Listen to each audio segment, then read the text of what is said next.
ഇന്ത്യയിൽ ആർട്ടിസ്റ്റുകൾ ആക്ടിവിസ്റ്റുകളാകേണ്ട സാഹചര്യമെന്ന് മുഖ്യമന്ത്രി പിണറായി വിജയൻ.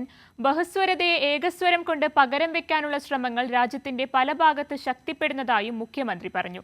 ആചാരാനുഷ്ഠാനങ്ങൾ കാലാനുസൃതമായി നവീകരിക്കപ്പെടുന്നതിനെ സ്വാഗതം ചെയ്താൽ മതവികാരം വ്രണപ്പെടുത്തുന്നുവെന്നാണ് വ്യാഖ്യാനങ്ങൾ ഉയരുന്നതെന്നും നരബലിയെ പോലും വിശ്വാസത്തിന്റെയും ആചാരത്തിന്റെയും പേരിൽ ന്യായീകരിക്കാൻ മനസ്സുള്ളവരുടെ രാജ്യമാണ് ഇതെന്ന ഓർമ്മ വേണമെന്നും മുഖ്യമന്ത്രി പറഞ്ഞു.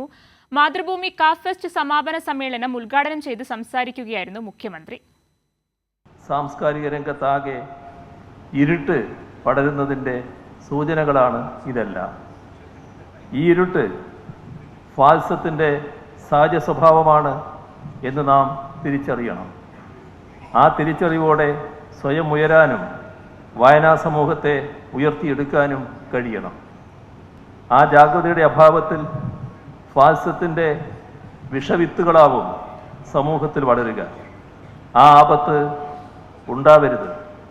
ആചാരാനുഷ്ഠാനങ്ങൾ കാലത്തിനനുസൃതമായ രീതിയിൽ നവീകരിക്കപ്പെടുന്നതിനെ സ്വാഗതം ചെയ്താൽ കാലങ്ങളായി നിലനിൽക്കുന്ന ആചാരത്തിൽ സർക്കാർ ഇടപെടുന്നു എന്നും മതവികാരം വ്രണപ്പെടുത്തുന്നു എന്നുമൊക്കെയാണ് വ്യാഖ്യാനങ്ങൾ ഉയരുന്നത്.